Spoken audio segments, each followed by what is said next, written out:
The dollar collapse will be the single largest event in human history. This will be the first event that will touch every single living person in the world. All human activity is controlled by money. Our wealth, our work, our food, our government, even our relationships are affected by money. No money in human history has had as much reach in both breadth and depth as the dollar. It is the de facto world currency. All other currency collapses will pale in comparison to this big one. All other currency crises have been regional, and there have always been other currencies for people to grasp onto.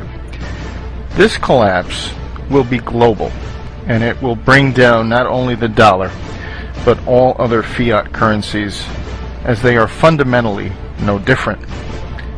The collapse of currencies will lead to the collapse of all paper assets.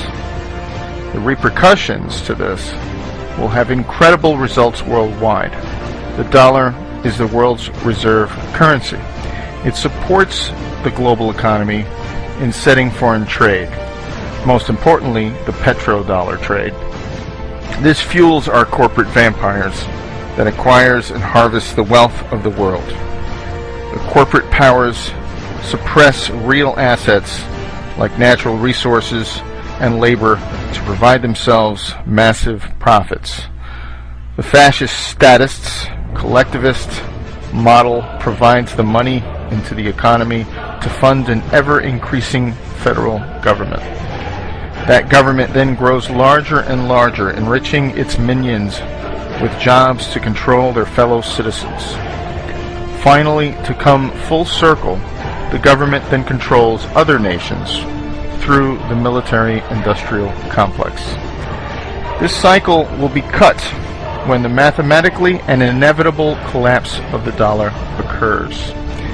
In order for our debt-based money to function, we must increase the debt every year in excess of the debt and interest accrued the year before, or we will enter a deflationary death spiral. When debt is created, money is created. When the debt is paid off, money is destroyed. There is never enough to pay off the debt because there would be not $1 in existence.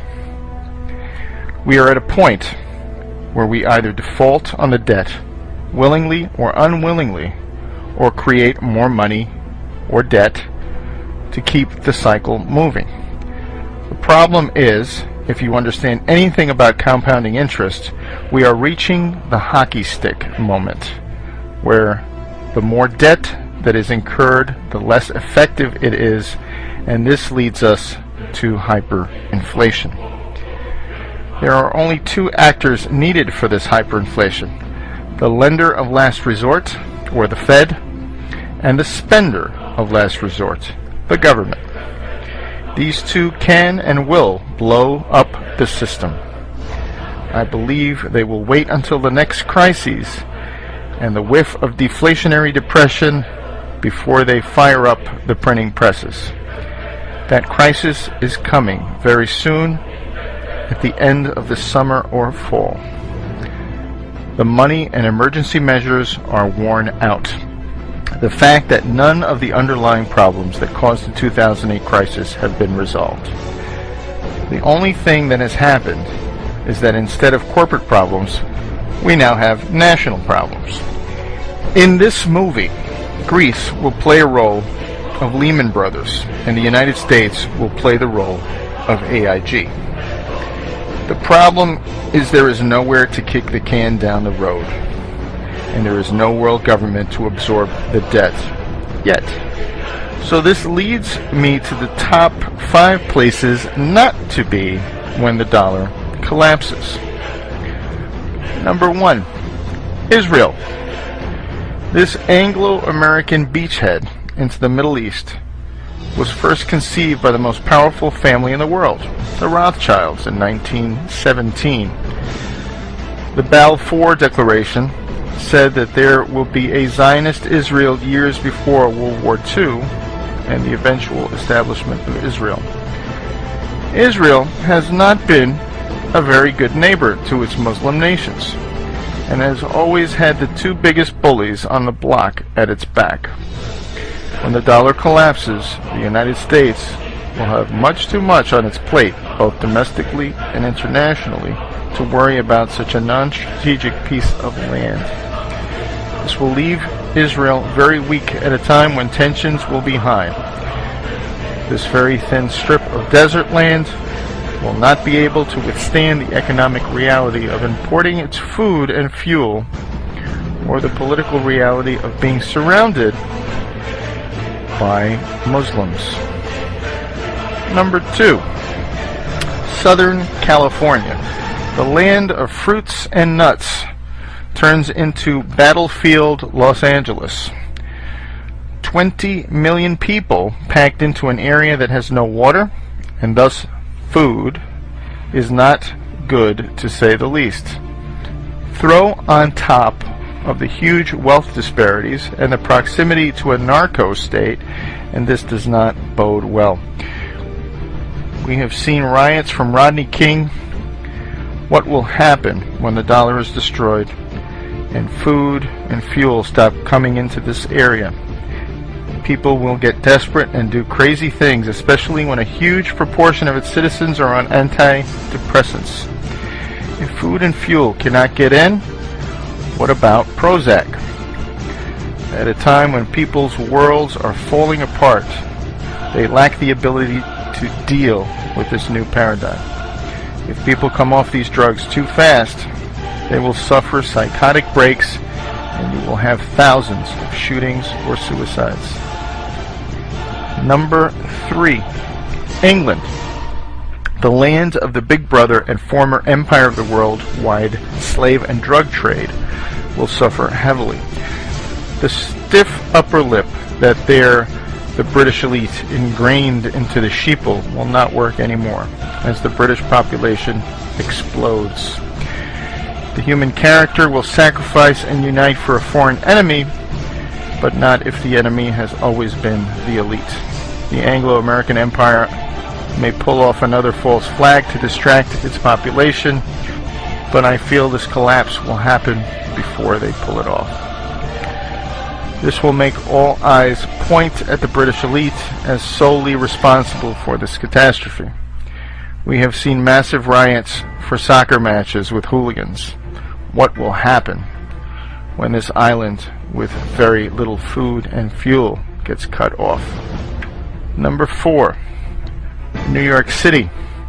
Another large urban area living too high on the dollar hog. There is little doubt that all of the wealth in New York City, New Jersey, and Connecticut is derived off of Wall Street wealth.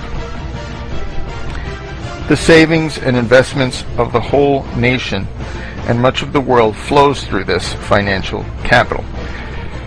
As the world wakes up to the massive financial fraud, this will lead to the destruction of capital like we have never seen before.